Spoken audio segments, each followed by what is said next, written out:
이 세상에서 제일 잘생긴 소년도 자기가 갖고 있는 것을 줄 수 있는 것이란 30%의 유기질과 70%의 물뿐입니다. 아이들이 모래성을 쌓으며 놀고 있는 이 해변의 모래 속에도 현미경으로 보면 아주 작은 생명체들이 있습니다.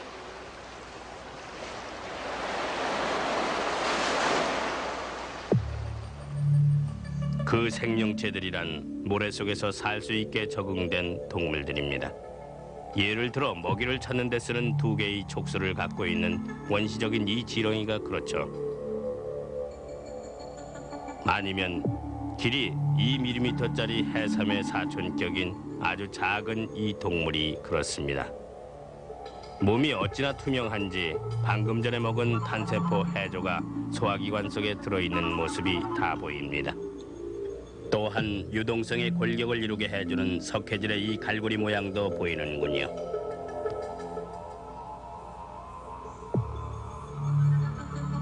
(20세기까지도) 사람들은 1.5mm 크기로 해파리 사촌격으로 모래에 살고 있는 히드라인 하라모 히드라가 있는지조차 몰랐습니다. 아마도 여러분은 99%가 물로 형성된 미세한 동물로 모래알 사이로 미끄러지는 것을 보면 다른 어떠한 것들보다 헤엄을 훨씬 더 잘 칠 거라고 생각하실 겁니다. 그러나 멀리 가지는 못합니다.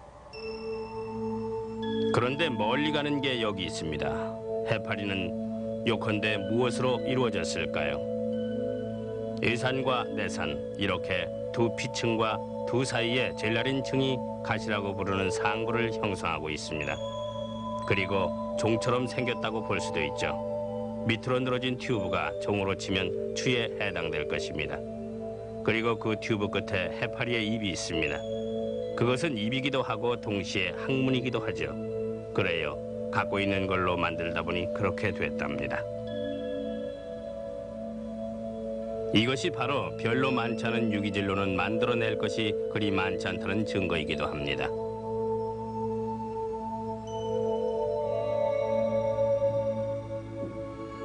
그러니 해파리들이 속이 빈 내장을 뜻하는 강장동물로 분류되는 게 그리 이상한 것은 아닙니다.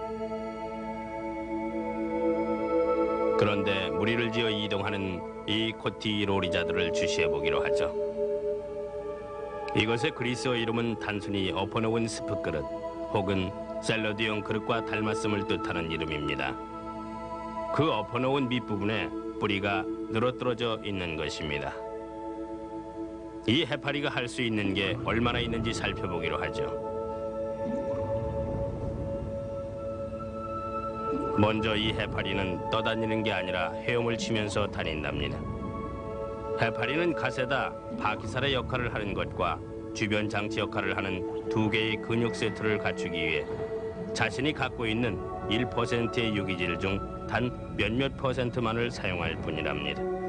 이 두 근육을 교대로 수축시키면서 물을 내몰면 몸이 앞으로 나아가게 되는 것입니다. 다 자란 해파리는 물이 잔잔할 경우 시속 몇 킬로미터의 속도를 유지할 수가 있습니다. 만일 파도가 있을 경우 해파리는 요동의 영향을 받지 않으며 요동을 나름대로 통제할 수도 있습니다. 해파리의 가장자리에는 마치 우리 깃 속에 들어있는 평형관처럼 해파리가 몸을 기울였을 때 신경을 거둬들이러 나오는 미니 수정체들이 있습니다. 그러므로 상세 운동에 의해 해파리는 균형을 되찾게 됩니다. 좀 더 이해를 돕기 위해 1초당 8개 영상이 되게 약간 빠르게 카메라로 잡았습니다. 여러분들은 정말 그렇군 하고 고개를 끄덕이실 것입니다. 물살이 약한 경우에는 아주 잘 되나가죠. 파도가 높은 바다일 경우엔 해파리는 그저 뗏목처럼 떠다닐 수밖에 없습니다. 그런데 왜 해파리는 수면에서 50cm 이하로는 절대 다니지 않는지 아십니까? 요동을 피하기 위해서죠. 그런데 만일 바다가 정말로 거칠 경우는 5m까지 내려갑니다. 그러나 그 이상은 더 내려가지 않습니다. 해파리의 갓 속에는 노란색을 띠게 해주는 항졸이라는 미세한 단세포 해조들이 들어있습니다.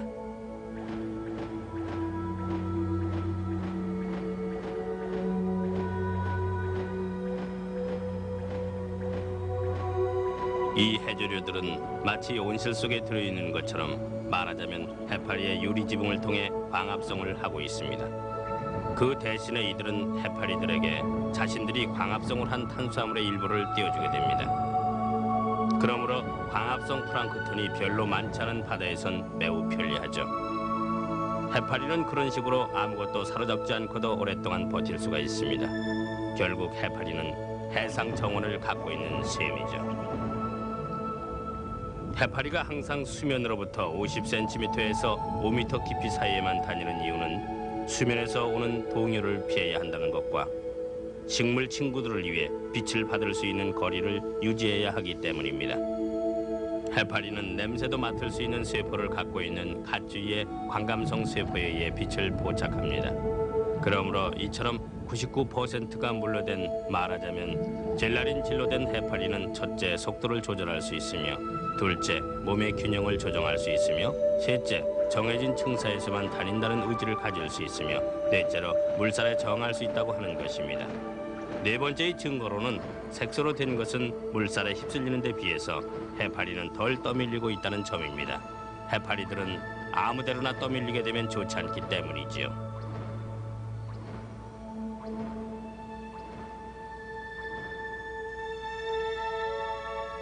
왜냐고요? 허락하신다면 해파리의 치마 속부터 쳐다보아야 합니다. 입 주위의 노란 색깔의 것들은 해파리의 생식선들입니다. 반드시 여성은 아니죠. 해파리들은 암수 딴몸으로 되어 있으므로 서로 만나야만 합니다. 그러나 대부분의 해파리의 경우 일이 그렇게 간단하지만은 않습니다.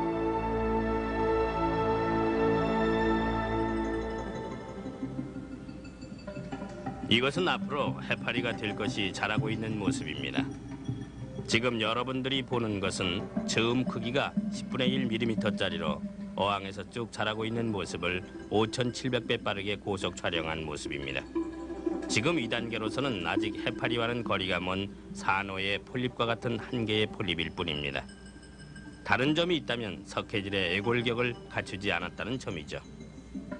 그런 식으로 애골격을 갖추지 않고 돌아다닌다면 폴립답지가 않죠.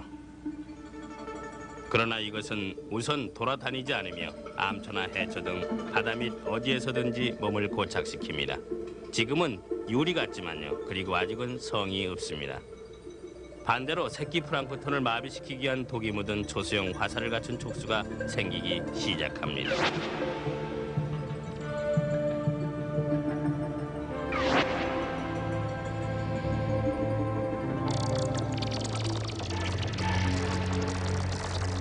우리는 앞서서 모든 해파리류와 모든 폴립들이 갖추고 있는 생명세계의 유일한 이 무기, 즉 먹이를 마비시키는 독이든 소형 관통자포가 어떻게 작동하는지 여러분께 보여주었습니다.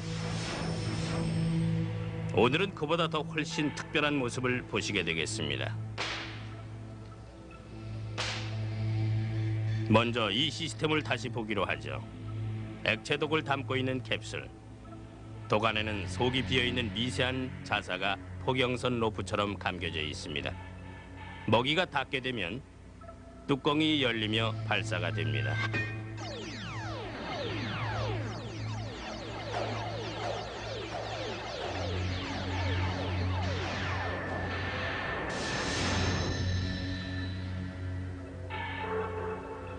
민물에 사는 것으로 길이라고 해야 몇 밀리미터밖에 안 되는 폴립형 히드라를 촬영해서 현상한 것을 보시겠습니다. 여담이지만 아브라함 트랑굴레라는 스위스 사람이 히드라가 식물이 아니고 동물임을 밝혔습니다. 그 이전까지만 해도 히드라는 식물로 여겨져 왔으니까요. 그는 기구 위에 올려놓은 이 같은 단순한 확대경을 통해 히드라가 먹이를 마비시키는 것을 보았습니다. 그러나 히드라의 각 촉수들이 해파리들의 관통자포 원칙이나 마찬가지로 작동되는 2,000 내지 3,000개의 독이 묻은 관통자포를 갖추고 있음은 보지 못했습니다. 먹이로 인한 것이 아니라 실험실에서의 전기 방전으로 인해 자극을 받은 관통이 자포를 발사하는 모습을 2,600배 확대하고 느린 모습을 보기 위해 초고속 카메라로 점차 빠른 속도로 촬영한 모습을 보시겠습니다.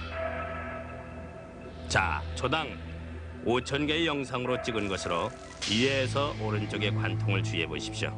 이것도 역시 빠르게 보입니다.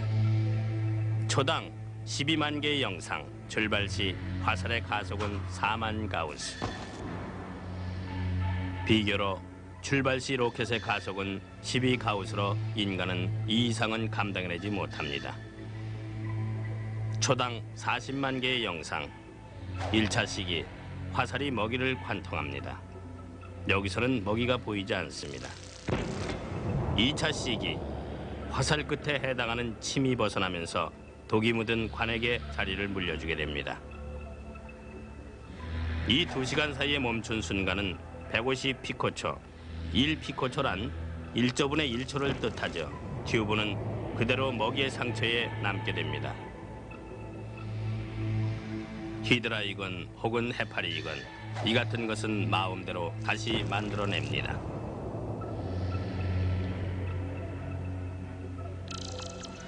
사용된 힘은 무엇일까요? 놀랄만한 근육의 힘일까요? 아니면 바닷물과의 압력의 차이일까요? 이미 10억 년 전에 생명이 특허장을 내놓은 이 점에 대해서 사람들은 아직도 논란이 많습니다.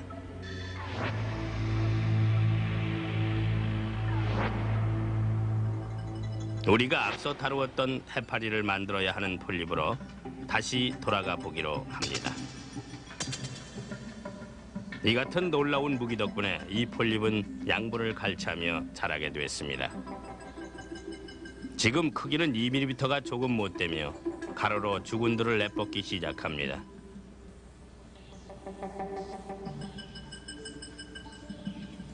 주군이란 무엇일까요?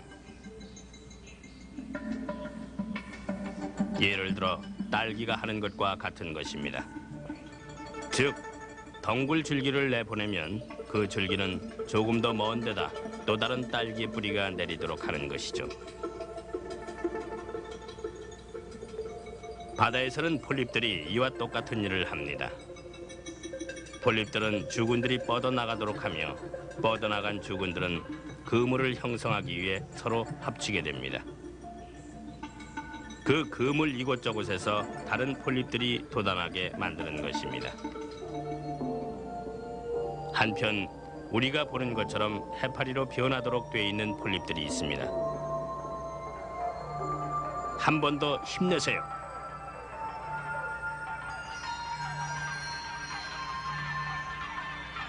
자, 이제 단번에 해파리가 되어 나갈 것입니다.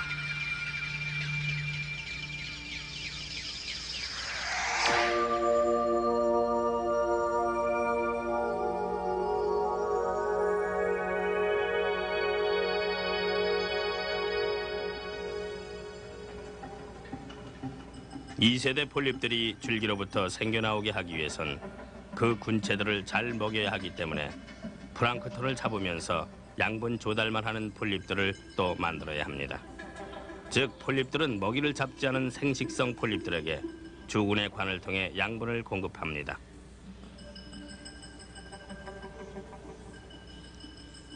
현미경을 통해 빠르게 촬영한 모습 속에서 사냥꾼 폴립으로부터 번식용 폴립까지 양분이 들어있는 액체가 주군의 관을 통해 흐르는 게 보입니다. 일의 분배와 분할인 셈이죠.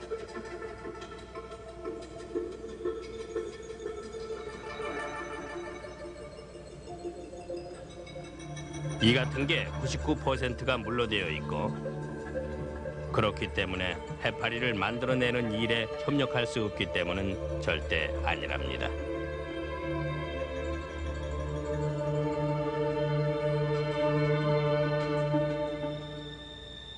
어떤 해파리들 중에는 어린 해파리가 먹이를 잡기 시작할 때까지 붙들어 두다가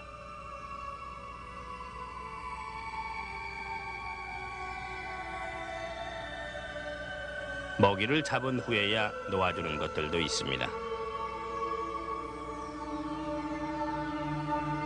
다른 것들 중에는 어린 해파리를 그냥 놔주는 것들도 있습니다. 이 점에 있어서 언젠가 런던에서 놀랬던 적이 있었습니다. 1880년 리젠트 파크에서 있었던 일입니다. 한 식물학자가 빅토리아 여왕의 이름을 따서 빅토리아 레이자라고 부르는 대귀련이 가득한 연못을 관심을 갖고 보살폈었습니다.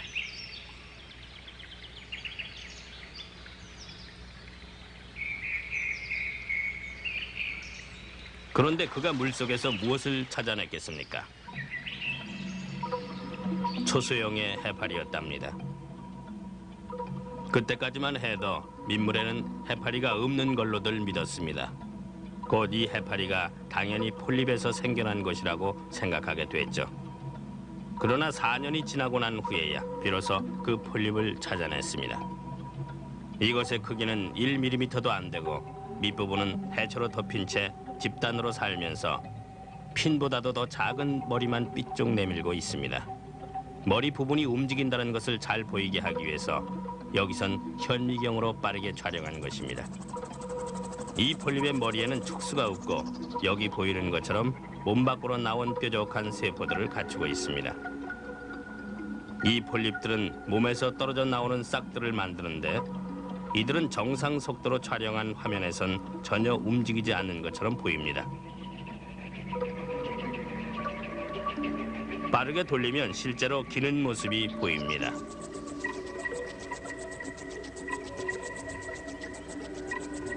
이 싹들로부터 직경 1mm짜리 아기 해파리들이 태어납니다.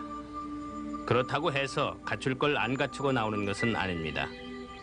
갓 가장자리이로 좀 더 빛을 발하는 것이 이 해파리의 균형을 조정하는 수정체인 편형석들입니다.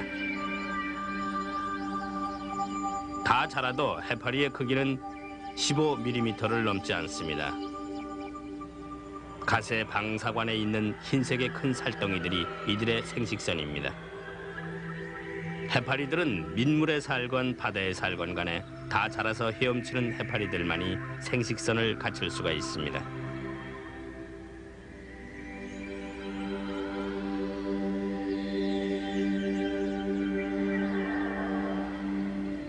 여기 이 바다 해파리 간 밑에 노란 색깔의 것은 독일인 학자 루크 카르티의 이름을 따서 루크 카르티아라라고 부르는 생식선입니다. 암컷 해파리는 난자를 만들어내고 수컷 해파리는 유연성의 정자를 내보냅니다. 정자는 헤엄쳐서 난자로 가게 되어 있습니다. 둘이 만나면 유생이 생겨나게 되고 유생은 헤엄을 치게 되면 몸을 고정할 수 있는 곳으로 내려오게 됩니다. 그렇게 되면 촉수를 가진 사냥꾼 폴립들, 해파리를 만들어내도록 된 폴립 등등 해서 똑같은 사이클이 반복되는 것입니다. 그렇기 때문에 해파리들은 무리를 지어 다니는 게 아주 유리하답니다. 만일 정자가 난자를 만나러 가기 위해 너무 오랫동안 헤엄쳐야 한다면 난자가 수정이 될 기회가 전혀 없게 되겠죠. 그렇기 때문에 떠 있으면서 제동을 걸며 물살 중에서도 무리로 지어있는 이 같은 힘이 생겨나는 것입니다. 그리고 해파리들은 서로 닿으면 닿는 걸 압니다. 물론 그렇다고 말할 수 있는 뇌를 갖고 있지는 않습니다.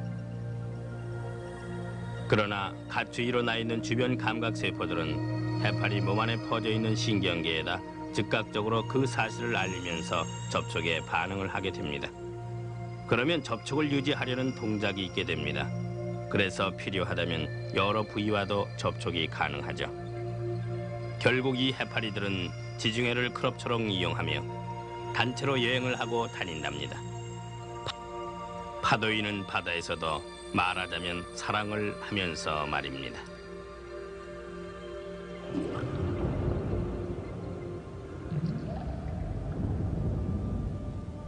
더할 나위 없는 멋진 쇼프로에선 멋진 스타로 끝마무리를 하게 되어 있죠. 여기 소개하는 것은 해파리 중에서 제일 유명한 물해파리입니다.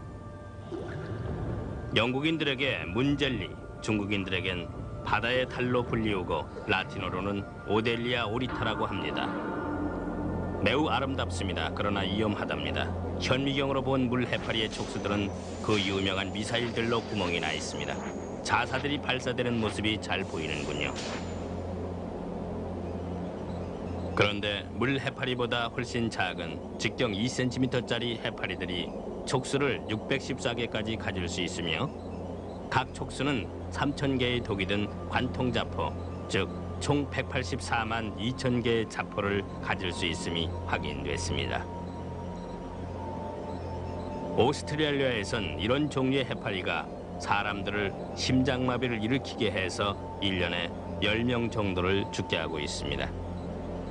이 미니 해파리를 보면서 몇몇 작가들의 말대로 북극해에 직경 2m에 1200개 촉수를 가지고 있으면서 단 몇 초 만에 500m 평방 넓이의 죽음의 그물을 피는 해파리가 있다고 상상해 보십시오.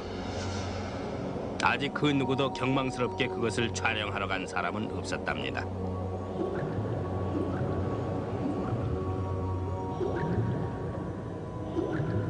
직경이 30cm나 되는 물 해파리는 사람을 죽일 수는 없지만 심한 알레르기를 일으키게 합니다.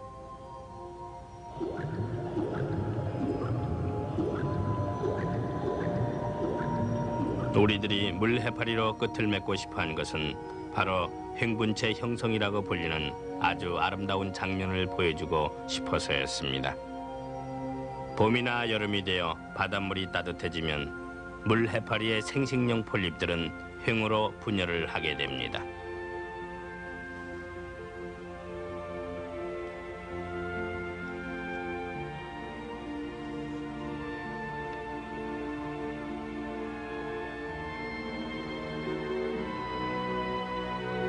자, 이제 횡분체 더미가 움직이기 시작했습니다. 하나씩 떨어져 나오면서 차례로 아기 해파리들이 되어가는 것이죠. 이들의 평균 직경은 2 내지 3mm. 8개의 팔들은 조금씩 합쳐지면서 갓을 이루게 됩니다.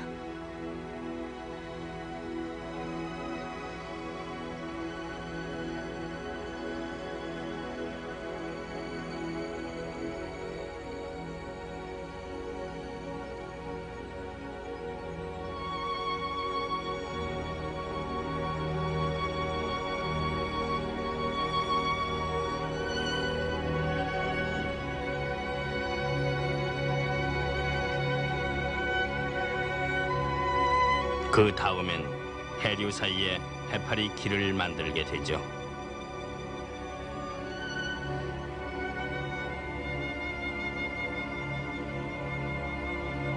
어떤 때는 길이가 45km나 되는 것이 발견된 적도 있었습니다.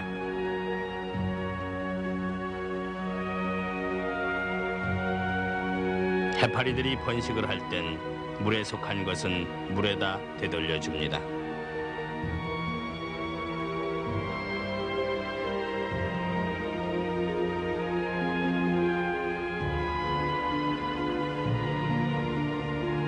즉 자신처럼 99%를 물에다 돌려주고 그 나머지는 해체되고 맙니다.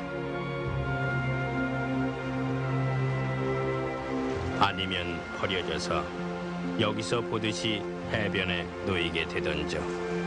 즉 1%의 유기질의 몫을요.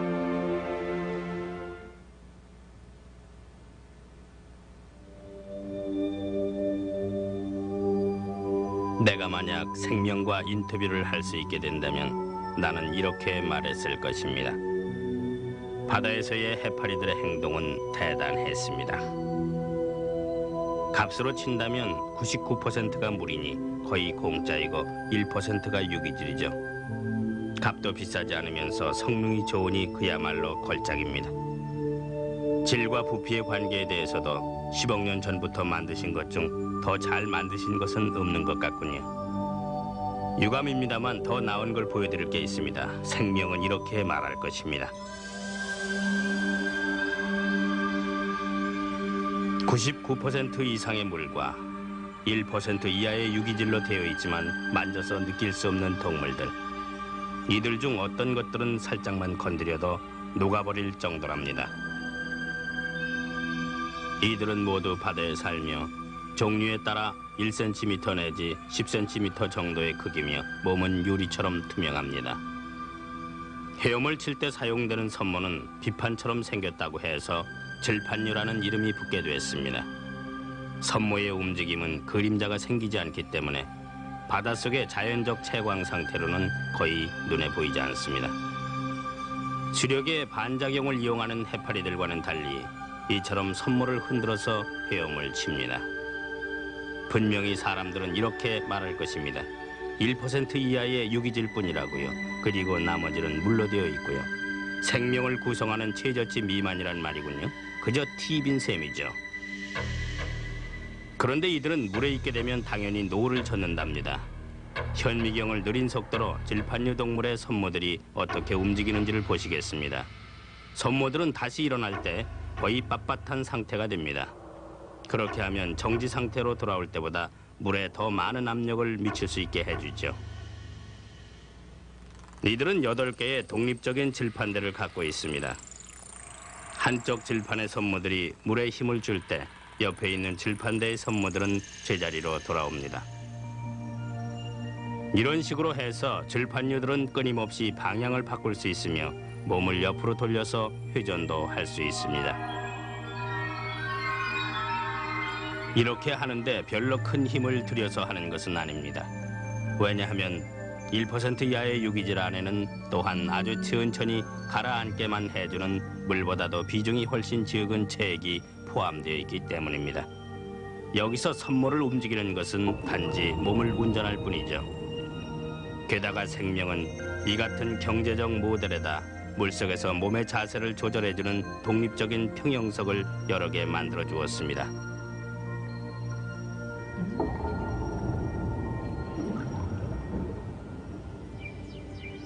입과 반대쪽의 이곳에는 인산석회로 된 알맹이들이 들어있는 평형포가 있습니다. 각각의 이 알갱이들은 각 줄판대와 관계 있는 한 개의 세포와 연결되어 있습니다. 지구의 인력과 몸의 이치에 따라 이 평형석들은 담당 줄판대에게 좌연은 천천히, 우연은 더 빨리 힘있게 등의 명령을 내릴 수 있습니다. 그래서 균형을 잡는데 전혀 문제가 없습니다. 포식 문제에 있어서는 측빛 해파리류의 플로로브라키아 팔레우스의 촉수들을 보십시오. 이름은 다리에 털이 있는 것이란 뜻으로 마음대로 폈다 감았다 할 수 있습니다. 크기는 촉수 빼고 15cm부터 30cm 정도입니다. 이것들은 플랑크톤용 그물이죠. 이 촉수들은 한편으로는 접촉 사실을 알리는 감각 세포들을 갖추고 있고 다른 한편으로는 물고기들과 같은 작은 새끼들이 빠져나갈 수 없게 끈끈이를 갖추고 있습니다. 어우, 저것 보세요. 먹이를 입으로 가져가기 위해 촉수를 감아 올리는군요. 그동안에도 다른 촉수는 계속해서 먹이를 낳습니다. 낭비할 시간이 없답니다. 아니, 당신이 만들어 놓은 측빛 해파리류들은 플랑크톤 약탈자들이잖아요. 그렇게 물어본다면 생명은 뭐라 대답할까요? 그러나 또한 생명은 베로의 글라시릴수라는 오이빗 해파리류를 만들어냈습니다. 이것들은 생태계의 정의의 팔입니다. 이것은 입을 앞으로 내밀고 다니는 움직이는 위장이라고나 할까요? 촉수는 갖고 있지 않습니다. 베로에는 물속에서 측빛 해파리류의 존재를 화학적으로 알아봅니다. 반면 측빛 해파리류는 접촉을 해야만 공격자인 줄을 알아보기 때문에 민첩해야만 2번 중 1번은 자신의 목숨을 건질 수가 있습니다. 그러나 벨류에는 측빛 해파리류를 잡기만 하면 통째로 삼켜버리고 맙니다. 몸이 투명하기 때문에 아직 산채로 뱃속에 있는 먹이가 보이는군요. 이제 천천히 소화되고 말 것입니다. 자, 99% 이상의 물과 채 1%도 되지 않는 유기질을 갖고서 내가 만들어낼 수 있는 것을 보셨죠? 라고 생명은 자신만만하게 말할 것입니다.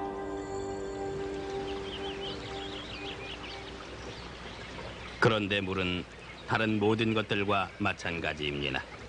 어떤 때는 있고 어떤 때는 없기도 하고 여기 보는 예쁜 이끼들처럼 물을 늘 공급받을 수 있다면 문제가 없습니다.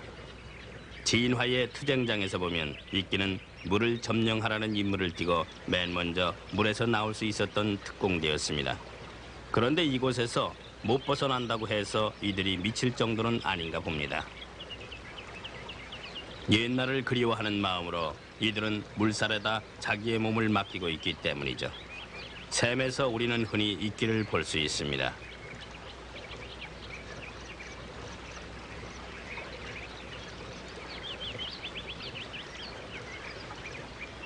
그러나 생명은 물레방아처럼 뱅뱅 도는 것을 아주 싫어합니다.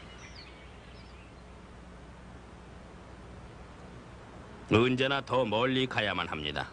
또 생명은 비교적 건조한 곳에서도 오래 견뎌낼 수 있는 이끼로 만들어냈습니다.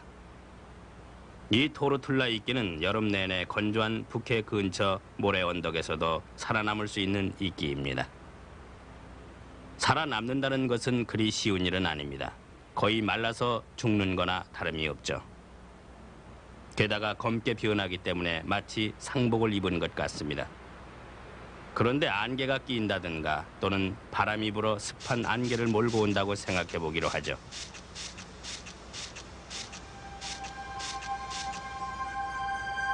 그러면 이끼는 소생하게 됩니다. 이런 이끼들을 재생력이 있는 이끼라고 합니다. 이들은 습기가 오기를 기다리며 잠복 상태로 살면서 건조 상태에서도 지낼 수 있는 힘이 있습니다. 즉, 생명이 건조함과 습함을 교대로 이용하며 살 수 있는 이끼를 만들어낸 것입니다. 정말 깜짝 놀랄 일입니다.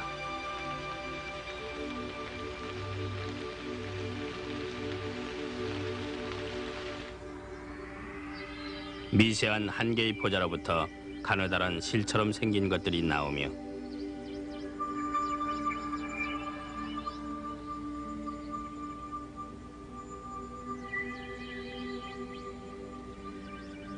습기가 많은 계절이 되면 이 섬조들은 잎을 갖춘 이끼의 밑둥을 만들어냅니다.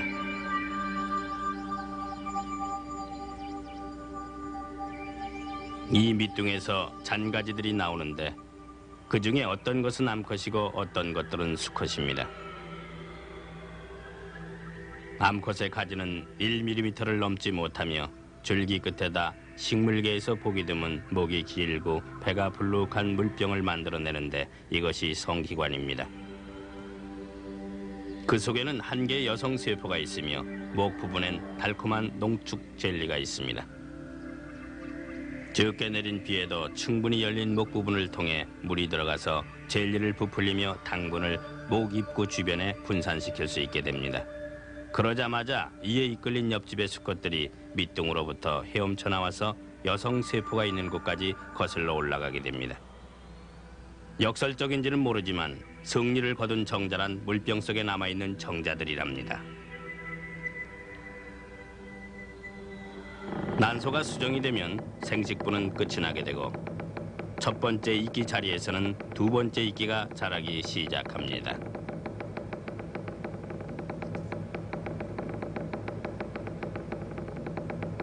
이제 물병이 부풀어집니다.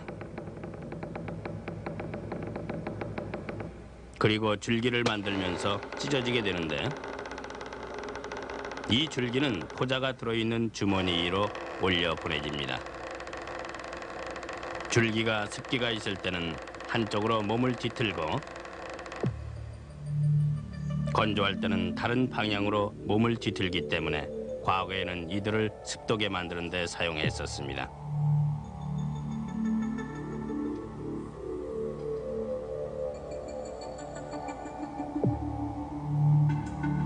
이제는 모자처럼 생긴 것을 물레방아 저 너머로 날려보내게 됩니다.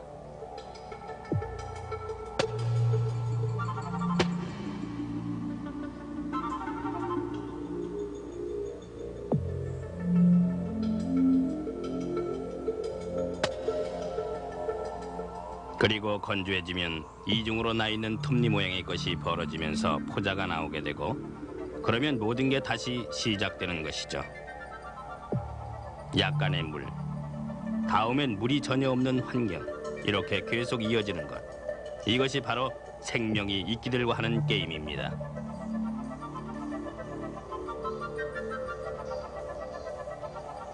그런데 이끼에 있는 물방울을 현미경으로 들여다보았을 때 무엇을 발견할 수 있는지 아십니까? 한 완보 동물입니다. 완보 동물이란 느리게 걷는 동물이란 뜻이죠. 크기는 1mm 이하이며 이 동물은 자신이 살고 있는 이끼나 마찬가지로 몇 주 동안이나 완전히 말라버렸다가 그 다음 다시 살아날 수 있습니다. 그 과정을 고속 촬영한 것을 보겠습니다.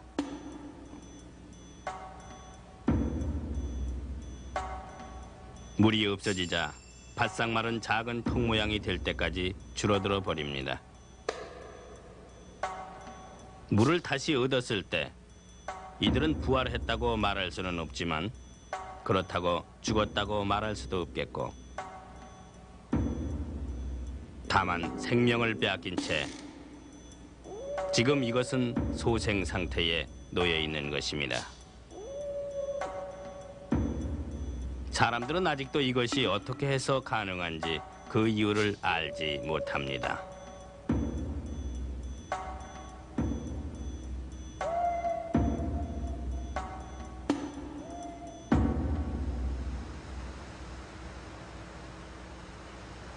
고대 이집트인들에게 건조와 부활에 대한 생각을 주었던 것은 바로 사막에서도 견뎌내는 씨앗의 역량이었습니다.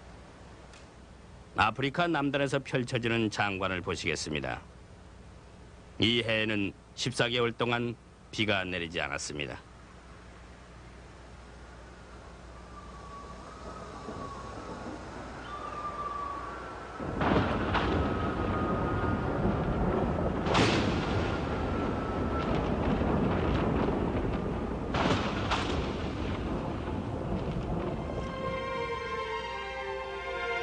어쩌다 비가 내리면 나흘 동안의 사막은 꽃 융탄자로 모습을 바뀌게 됩니다. 그런데 여러분은 나사흠이라는 식물의 씨앗을 본 적이 있습니까? 제라늄의 사촌으로 열매가 마치 외가리의 부리처럼 생겼다고 해서 그리스어로 외가리를 뜻하는 에로디어스에서 이름을 따온 에로디움이라고 합니다. 줄기에 달려있는 씨앗은 빗방울을 기다리며 완전히 말라버리게 됩니다. 말라버린 줄기는 한쪽 방향으로 감겨버립니다. 아주 작은 물방울이라 해도 줄기는 다른 방향으로 몸을 풀면서 땅속으로 들어갑니다. 우리가 나사를 조인다고 해도 이 정도로 잘 조일 수는 없을 것입니다.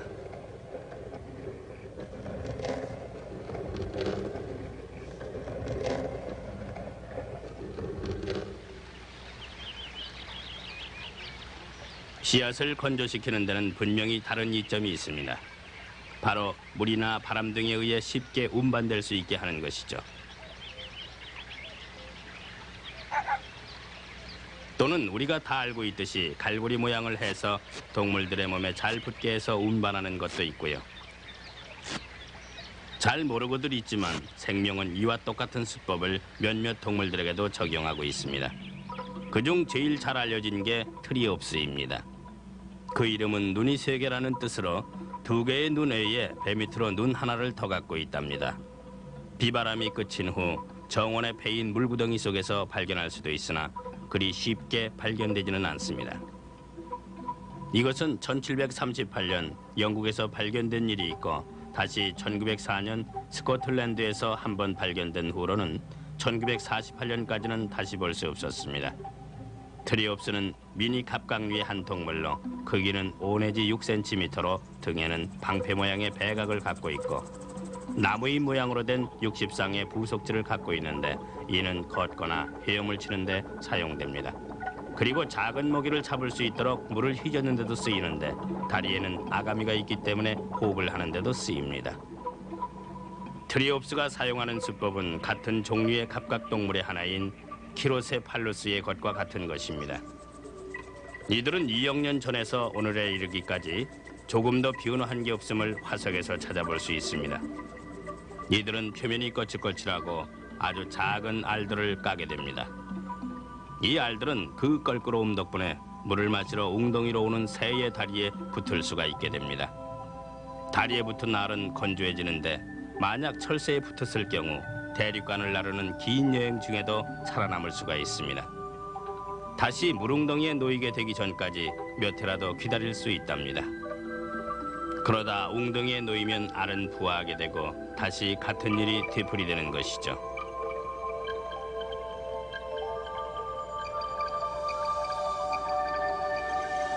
웅덩이에 관해서인데 아주 놀랄만한 얘기로 끝을 맺을까 합니다.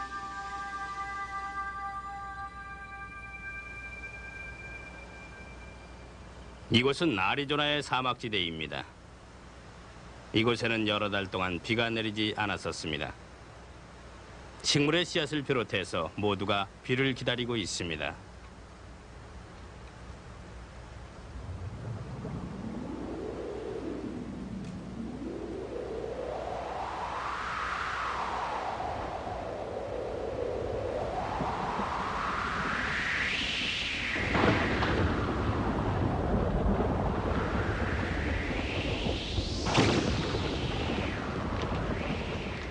그런데 땅에서는 식물이 나오는 게 아니라 두꺼비가 나오다니 참 별일이 다 있군요.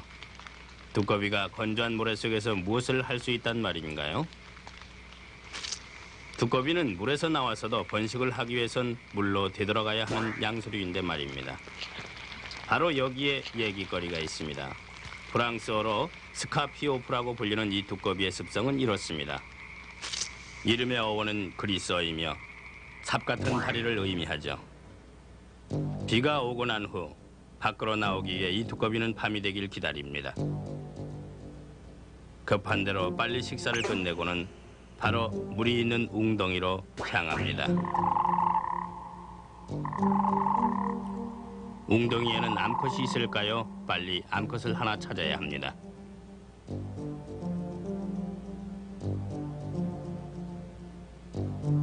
소낙비가 내리고 난 후 생긴 웅덩이에서 수컷 두꺼비들은 암컷을 찾게 됩니다.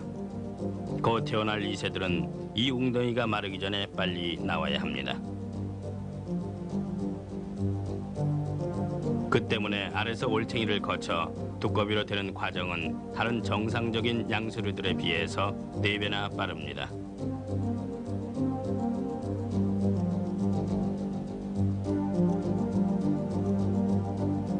밤에 깐 알들은 채 24시간이 되기도 전에 부화하게 됩니다. 48시간이 되기 전에 새끼들이 나오게 됩니다. 벌써 입이 생겼군요.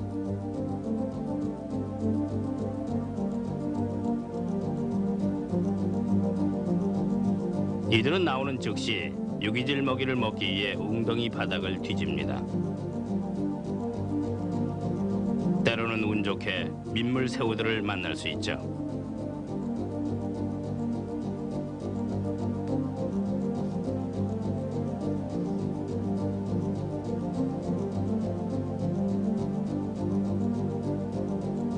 이건 아까 본 트리옵스군요. 철갑 같은 등 때문에 먹을 수가 없겠군요.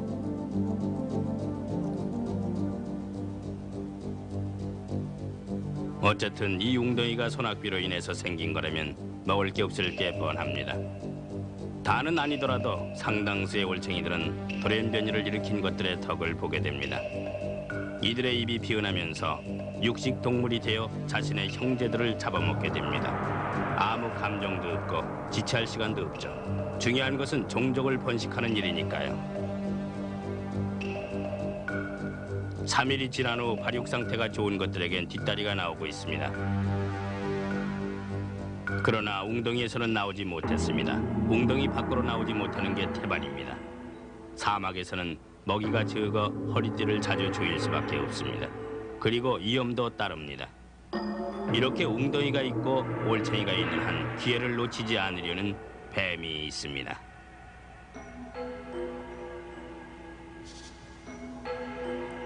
여기 또 멧돼지 머리를 한 다른 종류의 뱀이 있습니다. 밤이 되면 이 뱀은 진흙 냄새를 맡아가면서 막 웅덩이에서 나온 어린 두꺼비를 노립니다.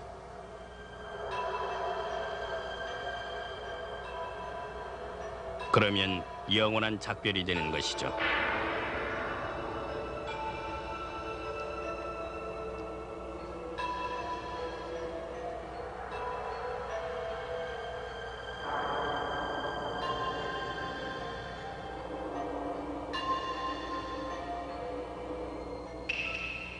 살아남은 두꺼비들에겐 단 하나의 해결책밖에 없습니다. 빨리 이 웅덩이로부터 멀리 벗어나 땅을 파들어가기 쉬운 장소를 찾아야 하는 것이죠. 그리고 뒷발을 삽처럼 이용해서 땅으로 숨어 기어들어가는 것입니다.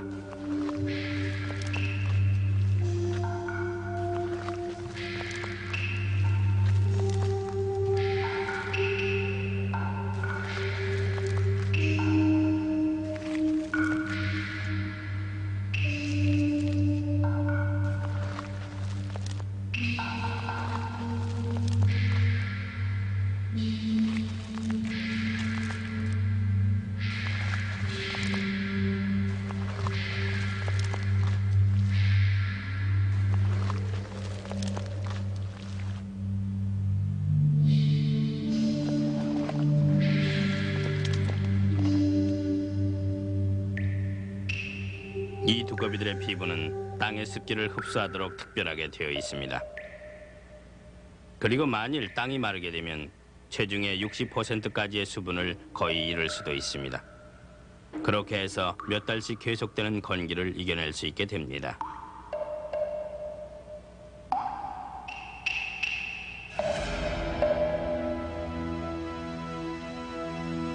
그러나 안타깝게도 땅속으로 파묻힐 기회를 갖지 못할 경우가 많습니다. 비바람이 치고 난 후 며칠 이내로 다시 비가 오지 않을 경우가 있고 별로 깊지도 않은 이 웅덩이는 말라버리고 맙니다.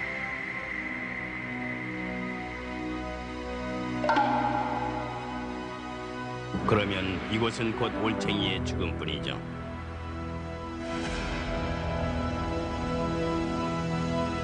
이 두꺼비를 연구하는 유명한 학자 중에 브라라고 하는 사람은 이 올챙이의 시체들이 그 다음 해에 꼭 해내야 할 차세대들이 빨리 자라게 해줄 수 있는 물질을 웅덩이 바닥에 남긴다고 했습니다.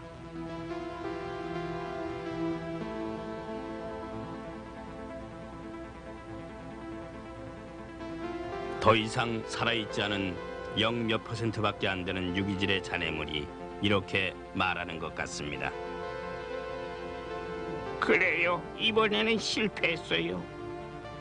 우리들은 좋은 웅덩이를 찾지 못했다고요. 그런데 물 좀 조금 부어보세요.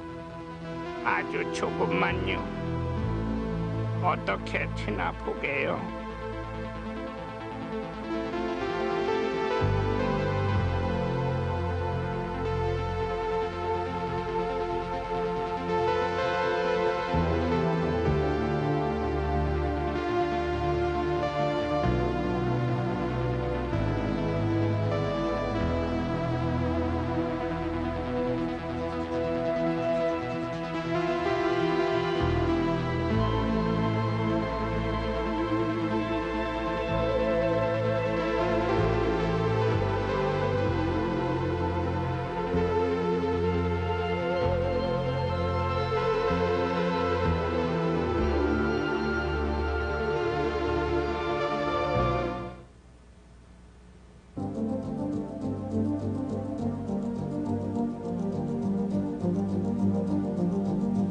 이들은 나오는 즉시 유기질 먹이를 먹기 위해 웅덩이 바닥을 뒤집니다.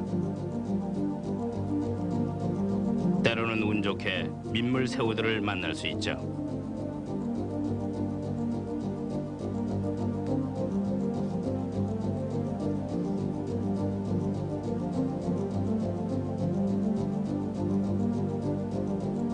이건 아까 본 트리옵스군요. 철갑 같은 등 때문에 먹을 수가 없겠군요.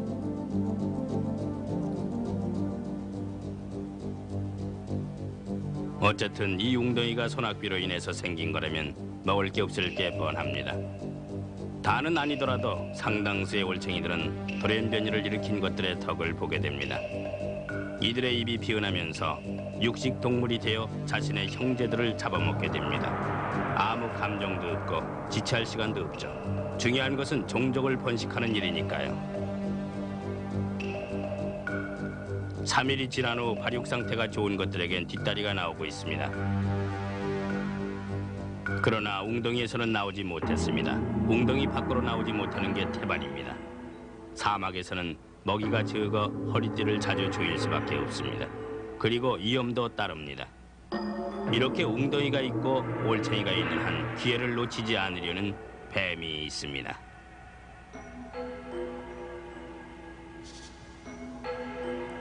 여기 또 멧돼지 머리를 한 다른 종류의 뱀이 있습니다. 밤이 되면 이 뱀은 진흙 냄새를 맡아가면서 막 웅덩이에서 나온 어린 두꺼비를 노립니다.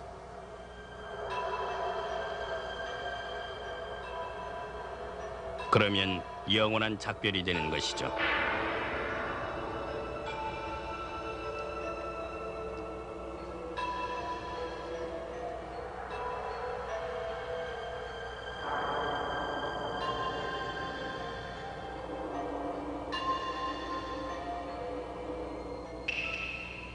살아남은 두꺼비들에겐 단 하나의 해결책밖에 없습니다. 빨리 이 웅덩이로부터 멀리 벗어나 땅을 파들어가기 쉬운 장소를 찾아야 하는 것이죠. 그리고 뒷발을 삽처럼 이용해서 땅으로 숨어 기어들어가는 것입니다.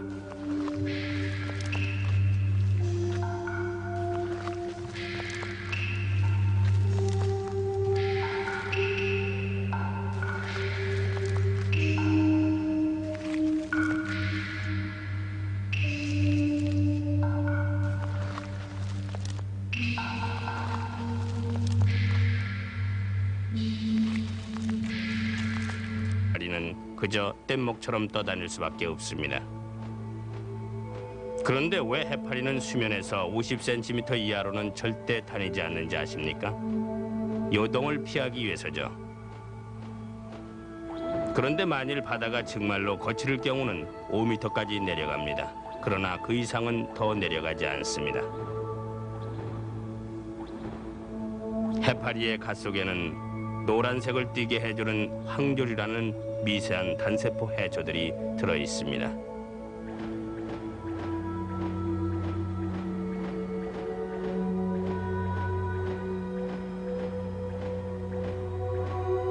이 해조류들은 마치 온실 속에 들어있는 것처럼 말하자면 해파리의 유리 지붕을 통해 광합성을 하고 있습니다. 그 대신에 이들은 해파리들에게 자신들이 광합성을 한 탄수화물의 일부를 띄워주게 됩니다. 그러므로 광합성 플랑크톤이 별로 많지 않은 바다에선 매우 편리하죠. 해파리는 그런 식으로 아무것도 사로잡지 않고도 오랫동안 버틸 수가 있습니다. 결국 해파리는 해상 정원을 갖고 있는 셈이죠. 해파리가 항상 수면으로부터 50cm에서 5m 깊이 사이에만 다니는 이유는 수면에서 오는 동요를 피해야 한다는 것과 식물 친구들을 위해 빛을 받을 수 있는 거리를 유지해야 하기 때문입니다. 해파리는 냄새도 맡을 수 있는 쇠포를 갖고 있는 갓주위의 광감성 쇠포에 의해 빛을 포착합니다.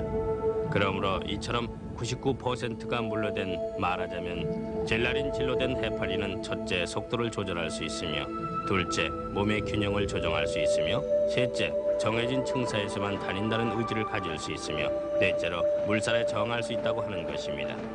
네 번째의 증거로는 색소로 된 것은 물살에 휩쓸리는 데 비해서 해파리는 덜 떠밀리고 있다는 점입니다.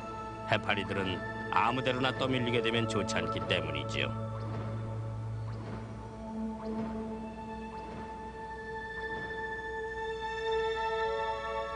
왜냐고요?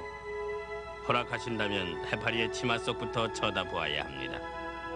입 주위의 노란 색깔의 것들은 해파리의 생식선들입니다. 반드시 여성은 아니죠. 해파리들은 암수 딴몸으로 되어 있으므로 서로 만나야만 합니다. 그러나 대부분의 해파리의 경우 일이 그렇게 간단하지만은 않습니다.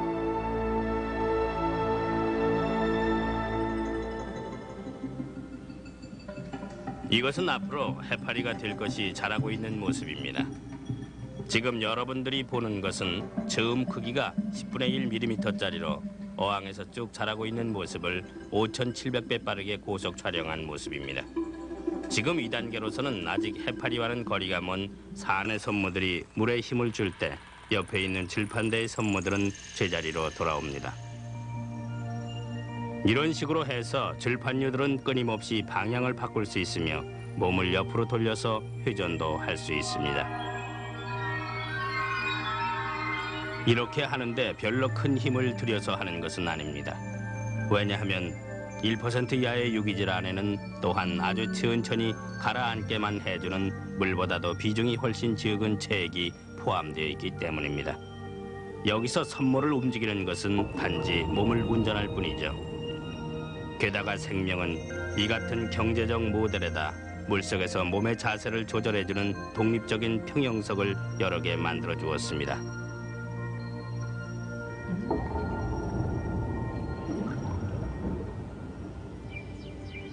입과 반대쪽의 이곳에는 인산 석회로 된 알맹이들이 들어있는 평형포가 있습니다. 각각의 이 알갱이들은 각 줄판대와 관계 있는 한 개의 세포와 연결되어 있습니다. 지구의 인력과 몸의 이치에 따라 이 평형석들은 담당 줄판대에게 좌연은 천천히, 우연은 더 빨리 힘있게 등의 명령을 내릴 수 있습니다. 그래서 균형을 잡는데 전혀 문제가 없습니다. 포식 문제에 있어서는 측빛 해파리류의 플로로브라키아 팔레우스의 촉수들을 보십시오. 이름은 다리에 털이 있는 것이란 뜻으로 마음대로 폈다 감았다 할 수 있습니다. 크기는 촉수 빼고 15cm부터 30cm 정도입니다. 이것들은 플랑크톤용 그물이죠. 이 촉수들은 한편으로는 접촉 사실을 알리는 감각 세포들을 갖추고 있고 다른 한편으로는 물고기들과 같은 작은 새끼들이 빠져나갈 수 없게 끈끈이를 갖추고 있습니다. 어우, 저것 보세요. 먹이를 입으로 가져가기 위해 촉수를 감아 올리는군요. 그동안에도 다른 촉수는 계속해서 먹이를 낳습니다. 낭비할 시간이 없답니다. 아니, 당신이 만들어 놓은 측빛 해파리류들은 플랑크톤 약탈자들이잖아요. 그렇게 물어본다면 생명은 뭐라 대답할까요? 그러나 또한 생명은 베로의 글라시릴수라는 오이빗 해파리류를 만들어냈습니다. 이것들은 생태계의 정의의 팔입니다. 이것은 입을 앞으로 내밀고 다니는 움직이는 위장이라고나 할까요? 촉수는 갖고 있지 않습니다. 베로에는 물속에서 측빛 해파리류의 존재를 화학적으로 알아봅니다. 반면 측빛 해파리류는 접촉을 해야만 공격자인 줄 크기는 촉수 빼고 15cm부터 30cm 정도입니다. 이것들은 플랑크톤용 그물이죠. 이 촉수들은 한편으로는 접촉 사실을 알리는 감각 세포들을 갖추고 있고 다른 한편으로는 물고기들과 같은 작은 새끼들이 빠져나갈 수 없게 끈끈이를 갖추고 있습니다. 어우, 저것 보세요. 먹이를 입으로 가져가기 위해 촉수를 감아 올리는군요. 그동안에도 다른 촉수는 계속해서 먹이를 낳습니다. 낭비할 시간이 없답니다. 아니, 당신이 만들어 놓은 측빛 해파리류들은 플랑크톤 약탈자들이잖아요. 그렇게 물어본다면 생명은 뭐라 대답할까요? 그러나 또한 생명은 베로의 글라시릴수라는 오이빗 해파리류를 만들어냈습니다. 이것들은 생태계의 정의의 팔입니다. 이것은 입을 앞으로 내밀고 다니는 움직이는 위장이라고나 할까요? 촉수는 갖고 있지 않습니다. 베로에는 물속에서 측빛 해파리류의 존재를 화학적으로 알아봅니다. 반면 측빛 해파리류는 접촉을 해야만 공격자인 줄을 알아보기 때문에 민첩해야만 2번 중 1번은 자신의 목숨을 건질 수가 있습니다. 그러나 벨류에는 측빛 해파리류를 잡기만 하면 통째로 삼켜버리고 맙니다. 몸이 투명하기 때문에 아직 산채로 뱃속에 있는 먹이가 보이는군요. 이제 천천히 소화되고 말 것입니다. 자, 99% 이상의 물과 채 1%도 되지 않는 유기질을 갖고서 내가 만들어낼 수 있는 것을 보셨죠? 라고 생명은 자신만만하게 말할 것입니다.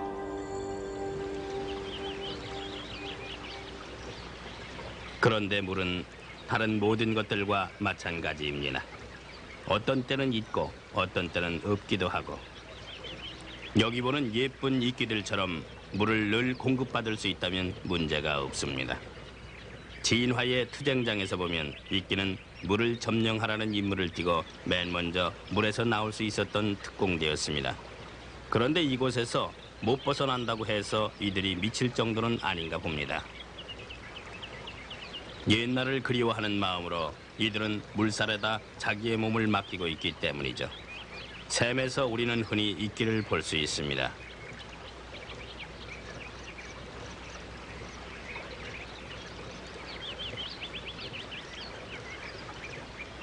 그러나 생명은 물레방아처럼 뱅뱅 도는 것을 아주 싫어합니다.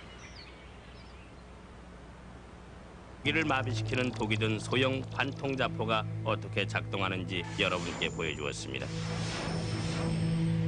오늘은 그보다 더 훨씬 특별한 모습을 보시게 되겠습니다.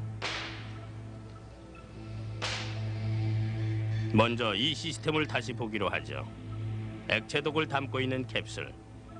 독 안에는 속이 비어있는 미세한 자사가 포경선 로프처럼 감겨져 있습니다. 먹이가 닿게 되면 뚜껑이 열리며 발사가 됩니다.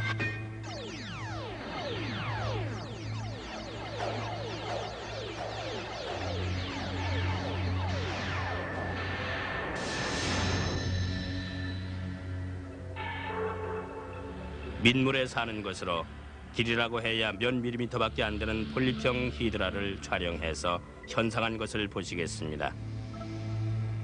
여담이지만 아브라함 트랑불레라는 스위스 사람이 히드라가 식물이 아니고 동물임을 밝혔습니다. 그 이전까지만 해도 히드라는 식물로 여겨져 왔으니까요. 그는 기구 위에 올려놓은 이 같은 단순한 확대경을 통해 히드라가 먹이를 마비시키는 것을 보았습니다. 그러나 히드라의 각 촉수들이 해파리들의 관통자포 원칙이나 마찬가지로 작동되는 2,000 내지 3,000개의 독이 묻은 관통자포를 갖추고 있음은 보지 못했습니다. 먹이로 인한 것이 아니라 실험실에서의 전기 방전으로 인해 자극을 받은 관통이 자포를 발사하는 모습을 2600배 확대하고 느린 모습을 보기 위해 초고속 카메라로 점차 빠른 속도로 촬영한 모습을 보시겠습니다. 자, 초당 5,000개의 영상으로 찍은 것으로 위에서 오른쪽에 관통을 주의해 보십시오. 이것도 역시 빠르게 보입니다. 초당 12만 개의 영상, 출발 시 화살의 가속은 4만 가우스. 비교로 출발 시 로켓의 가속은 12 가우스로 인간은 이 이상은 감당해내지 못합니다. 초당 40만 개의 영상, 1차 시기 화살이 먹이를 관통합니다. 여기서는 먹이가 보이지 않습니다. 2차 시기 화살 끝에 해당하는 침이 벗어나면서 독이 묻은 관에게 자리를 물려주게 됩니다. 이 2시간 사이에 멈춘 순간은 150 피코초, 1 피코초란 1조분의 1초를 뜻하죠. 튜브는 그대로 먹이의 상처에 남게 됩니다. 히드라이건 혹은 해파리이건 이 같은 것은 마음대로 다시 만들어냅니다. 내 생명이 특허장을 내놓은 이 점에 대해서 사람들은 아직도 논란이 많습니다.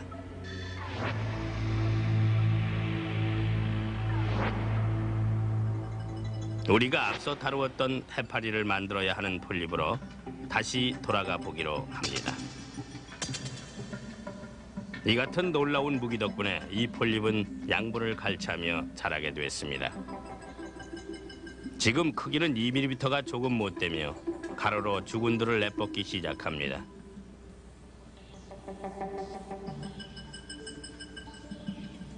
주군이란 무엇일까요?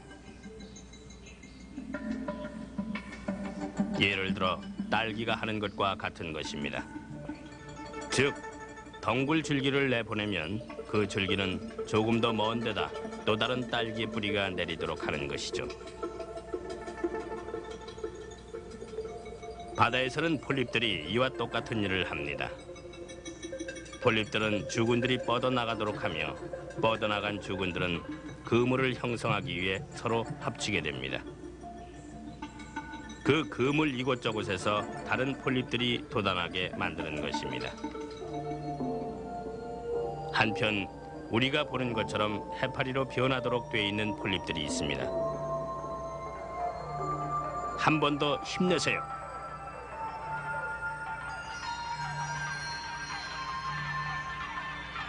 자, 이제 단번에 해파리가 되어 나갈 것입니다.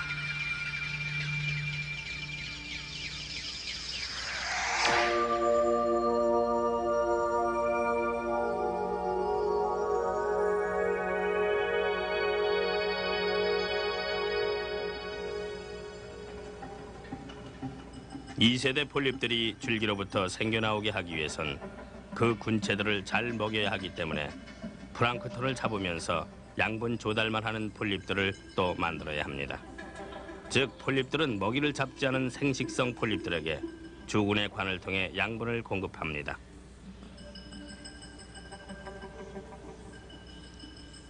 현미경을 통해 빠르게 촬영한 모습 속에서 사냥꾼 폴립으로부터 번식용 폴립까지 양분이 들어있는 액체가 주군의 관을 통해 흐르는 게 보입니다. 일의 분배와 분할인 셈이죠.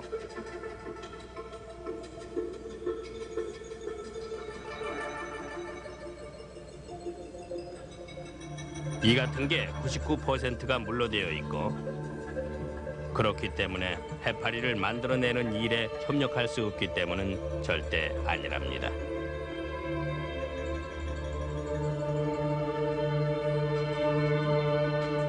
여기 이 바다 해파리 간 밑에 노란 색깔의 것은 독일인 학자 루크 카르티의 이름을 따서 루크 카르티아라라고 부르는 생식선입니다.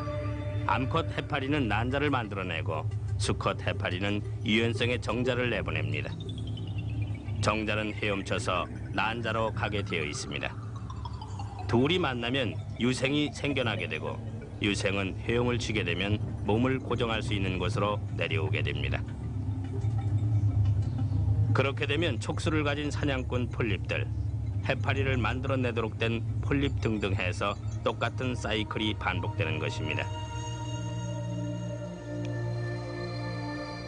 그렇기 때문에 해파리들은 무리를 지어 다니는 게 아주 유리하답니다. 만일 정자가 난자를 만나러 가기 위해 너무 오랫동안 헤엄쳐야 한다면 난자가 수정이 될 기회가 전혀 없게 되겠죠. 그렇기 때문에 떠 있으면서 제동을 걸며 물살 중에서도 무리로 지어있는 이 같은 힘이 생겨나는 것입니다. 그리고 해파리들은 서로 닿으면 닿는 걸 압니다. 물론 그렇다고 말할 수 있는 뇌를 갖고 있지는 않습니다. 그러나 가추위로 나 있는 주변 감각세포들은 해파리 몸 안에 퍼져 있는 신경계에다 즉각적으로 그 사실을 알리면서 접촉에 반응을 하게 됩니다. 그러면 접촉을 유지하려는 동작이 있게 됩니다. 그래서 필요하다면 여러 부위와도 접촉이 가능하죠. 결국 이 해파리들은 지중해를 클럽처럼 이용하며 단체로 여행을 하고 다닌답니다. 파도 있는 바다에서도 말하자면 사랑을 하면서 말입니다.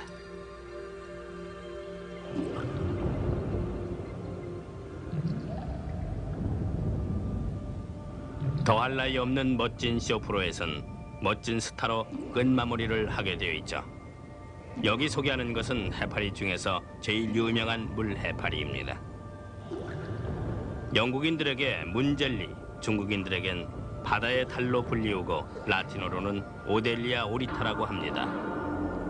매우 아름답습니다. 그러나 위험하답니다. 현미경으로 본 물해파리의 촉수들은 그 유명한 미사일들로 구멍이 나 있습니다.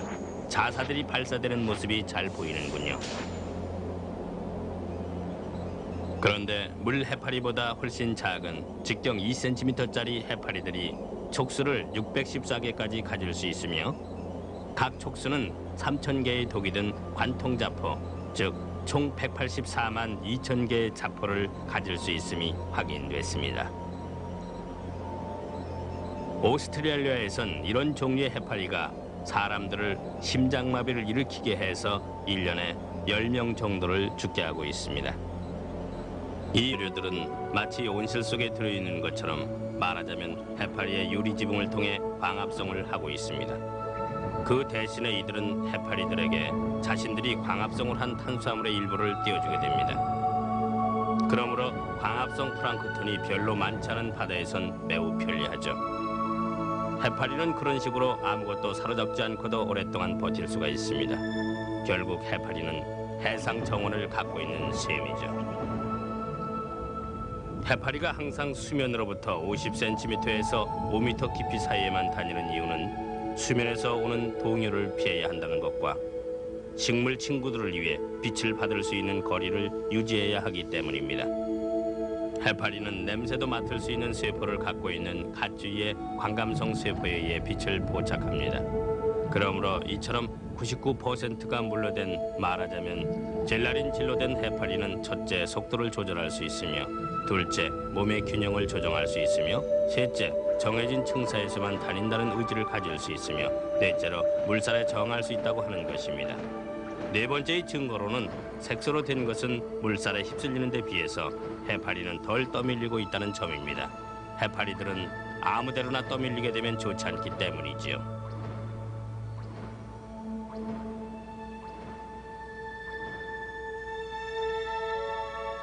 왜냐고요?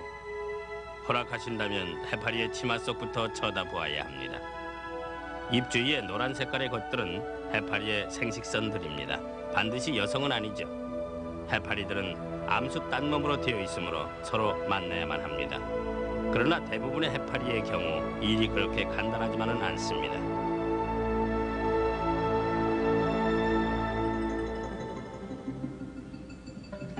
이것은 앞으로 해파리가 될 것이 자라고 있는 모습입니다.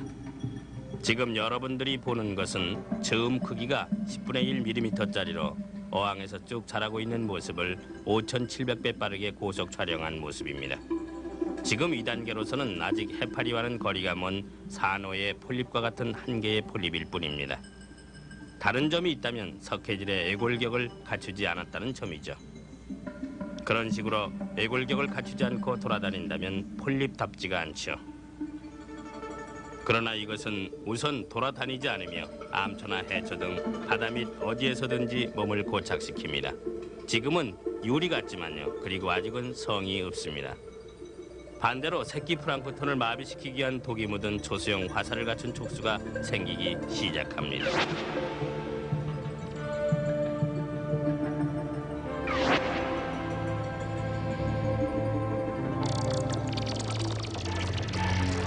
해파리들만이 생식선을 갖출 수가 있습니다.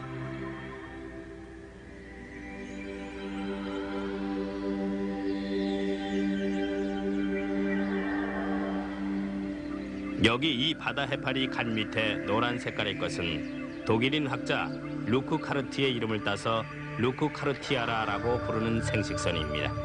암컷 해파리는 난자를 만들어내고 수컷 해파리는 유연성의 정자를 내보냅니다. 정자는 헤엄쳐서 난자로 가게 되어 있습니다. 둘이 만나면 유생이 생겨나게 되고 유생은 헤엄을 치게 되면 몸을 고정할 수 있는 곳으로 내려오게 됩니다.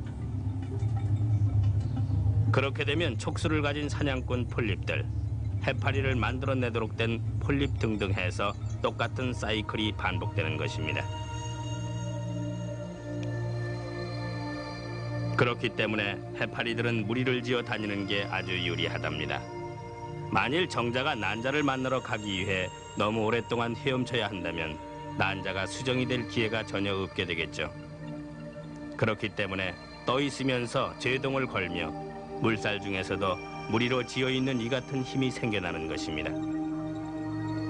그리고 해파리들은 서로 닿으면 닿는 걸 압니다. 물론 그렇다고 말할 수 있는 뇌를 갖고 있지는 않습니다. 그러나 갓 주위로 나 있는 주변 감각세포들은 해파리 몸 안에 퍼져 있는 신경계에다 즉각적으로 그 사실을 알리면서 접촉에 반응을 하게 됩니다. 그러면 접촉을 유지하려는 동작이 있게 됩니다. 그래서 필요하다면 여러 부위와도 접촉이 가능하죠. 결국 이 해파리들은 지중해를 클럽처럼 이용하며 단체로 여행을 하고 다닌답니다. 파도 있는 바다에서도 말하자면 사랑을 하면서 말입니다.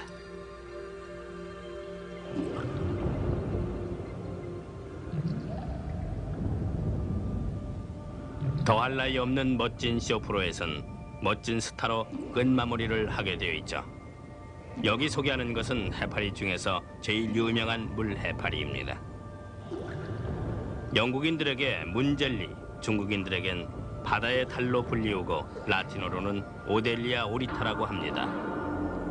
매우 아름답습니다. 그러나 위험하답니다. 현미경으로 본 물 해파리의 촉수들은 그 유명한 미사일들로 구멍이 나 있습니다. 자사들이 발사되는 모습이 잘 보이는군요.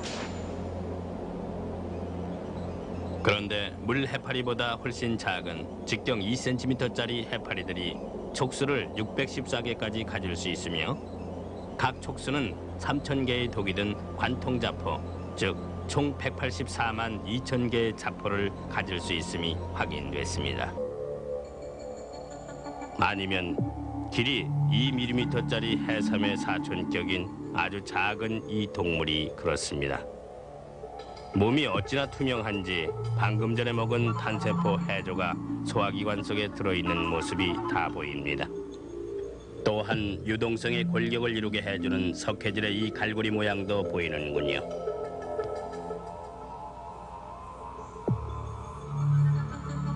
(20세기까지도) 사람들은 1.5mm 크기로 해파리 사촌격으로 모래에 살고 있는 히드라인 하라모 히드라가 있는지조차 몰랐습니다.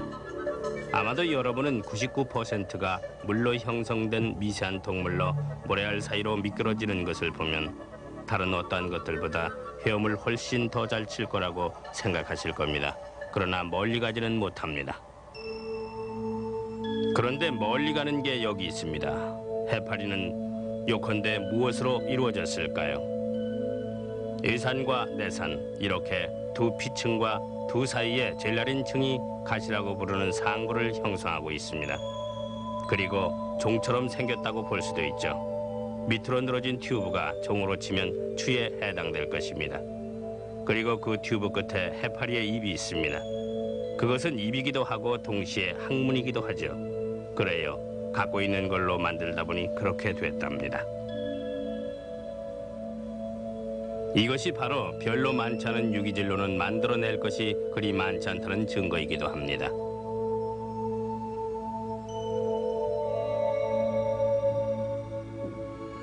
그러니 해파리들이 속이 빈 내장을 뜻하는 강장동물로 분류되는 게 그리 이상한 것은 아닙니다. 그런데 무리를 지어 이동하는 이 코티로리자들을 주시해보기로 하죠. 이것의 그리스어 이름은 단순히 엎어놓은 스프 그릇 혹은 샐러드용 그릇과 닮았음을 뜻하는 이름입니다. 그 엎어놓은 밑부분에 뿌리가 늘어떨어져 있는 것입니다. 이 해파리가 할 수 있는 게 얼마나 있는지 살펴보기로 하죠. 먼저 이 해파리는 떠다니는 게 아니라 헤엄을 치면서 다닌답니다. 해파리는 갓에다 바퀴살의 역할을 하는 것과 주변 장치 역할을 하는 두 개의 근육 세트를 갖추기 위해 자신이 갖고 있는 1%의 유기질 중 단 몇몇 %만을 사용할 뿐이랍니다. 이 두 근육을 교대로 수축시키면서 물을 내몰면 몸이 앞으로 나아가게 되는 것입니다. 다 자란 해파리는 물이 잔잔할 경우 시속 몇 킬로미터의 속도를 유지할 수가 있습니다. 이것들은 플랑크톤용 그물이죠. 이 촉수들은 한편으로는 접촉 사실을 알리는 감각 세포들을 갖추고 있고 다른 한편으로는 물고기들과 같은 작은 새끼들이 빠져나갈 수 없게 끈끈이를 갖추고 있습니다. 어우, 저것 보세요. 먹이를 입으로 가져가기 위해 촉수를 감아 올리는군요. 그동안에도 다른 촉수는 계속해서 먹이를 낳습니다. 낭비할 시간이 없답니다. 아니, 당신이 만들어 놓은 측빛 해파리류들은 플랑크톤 약탈자들이잖아요. 그렇게 물어본다면 생명은 뭐라 대답할까요? 그러나 또한 생명은 베로의 글라시릴수라는 오이빛 해파리류를 만들어냈습니다. 이것들은 생태계의 정의의 팔입니다. 이것은 입을 앞으로 내밀고 다니는 움직이는 위장이라고나 할까요? 촉수는 갖고 있지 않습니다. 베로에는 물속에서 측빛 해파리류의 존재를 화학적으로 알아봅니다. 반면 즉빛 해파리류는 접촉을 해야만 공격자인 줄을 알아보기 때문에 민첩해야만 2번 중 1번은 자신의 목숨을 건질 수가 있습니다. 그러나 벨류에는 즉빛 해파리류를 잡기만 하면 통째로 삼켜버리고 맙니다. 몸이 투명하기 때문에 아직 산채로 뱃속에 있는 먹이가 보이는군요. 이제 천천히 소화되고 말 것입니다.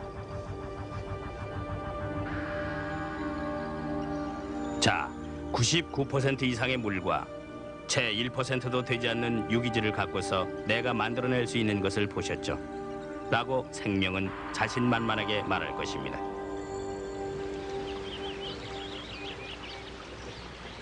그런데 물은 다른 모든 것들과 마찬가지입니다. 어떤 때는 있고 어떤 때는 없기도 하고, 여기 보는 예쁜 이끼들처럼 물을 늘 공급받을 수 있다면 문제가 없습니다. 진화의 투쟁장에서 보면 이끼는 물을 점령하라는 임무를 띠고 맨 먼저 물에서 나올 수 있었던 특공대였습니다. 그런데 이곳에서 못 벗어난다고 해서 이들이 미칠 정도는 아닌가 봅니다.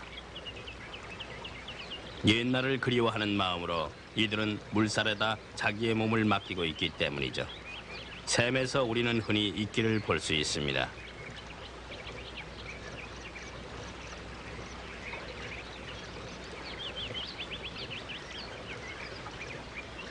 그러나 생명은 물레방아처럼 뱅뱅 도는 것을 아주 싫어합니다. 언제나 더 멀리 가야만 합니다. 또 생명은 비교적 건조한 곳에서도 오래 견뎌낼 수